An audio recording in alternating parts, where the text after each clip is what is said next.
In this video, I'll be showing you how to change inverted camera on iPhone. But anyways, getting into it, it's very simple to go ahead and do this.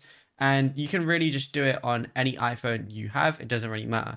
Now, if your camera is inverted and you want it to look natural and normal, it can be quite annoying whenever you're taking photos or videos. So it's a very easy fix. What you want to do is go over to your settings application, go ahead and scroll down, and you're going to see a bunch of different options. But go over to your camera option, which is usually under Apple Intelligence and Siri.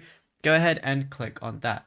Now, once you're here, again, you're going to see a lot of different things, but you want to go ahead and scroll down and you're going to see a mirror front camera option.